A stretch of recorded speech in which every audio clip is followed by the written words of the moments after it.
നമുക്കിന്ന് ചെമ്മീൻ മസാല ഉണ്ടാക്കാം. 1/2 കിലോ ചെമ്മീൻ തോട് പൊളിച്ച് കഴുകി വൃത്തിയാക്കിയെടുത്തതാണ് ഇത് ഞാൻ പച്ച കുരുമുളക് അരച്ചാണ് ഉണ്ടാക്കുന്നത്.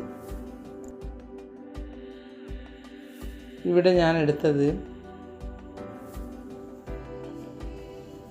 4 തിരി പച്ചക്കുരുമുളക്, 1 നുള്ളു ഉലുവ, 1/2 ടീസ്പൂൺ പെരിഞ്ജീരകം, 1 കഷ്ണം ഇഞ്ചി, 5-8 അല്ലി വെളുത്തുള്ളി. ഇവയെല്ലാം കൂടി ഒന്ന് മിക്സിയുടെ ജാറിലിട്ട് 3 തണ്ട് കറിവേപ്പിലയും ഇട്ട് 1/2 ടീസ്പൂൺ മഞ്ഞൾപ്പൊടിയും ഇട്ട് പകുതി പുളിനാരങ്ങ നീരും കൂടി പിഴിഞ്ഞ് വെച്ച് നമുക്കിതൊന്ന് നല്ലതുപോലെ അരച്ചെടുക്കാം. ആവശ്യത്തിനുള്ള ഉപ്പ് കൂടി ഇട്ടാണ് അരച്ചെടുക്കേണ്ടത്. ഇനി ഇത് ചെമ്മീനിൽ തേച്ച് 20 മിനിറ്റ് നേരം മാറ്റി വയ്ക്കാം.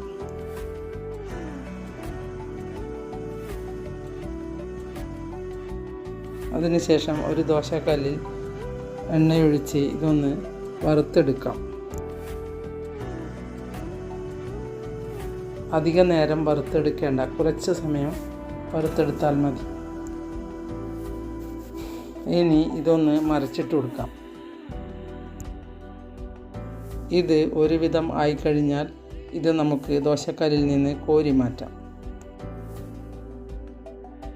പകുതി സവാള മുറിച്ചതും 1 കഷ്ണം ഇഞ്ചിയും 5-6 വെളുത്തുള്ളിയും കൂടി ചതച്ച കൂട്ടിട്ട് നമുക്കൊന്ന് വഴറ്റിയെടുക്കാം. അതിനുശേഷം അതിലേക്ക് 1 ടേബിൾ സ്പൂൺ സോയാ സോസ് ഒഴിച്ചു കൊടുക്കാം.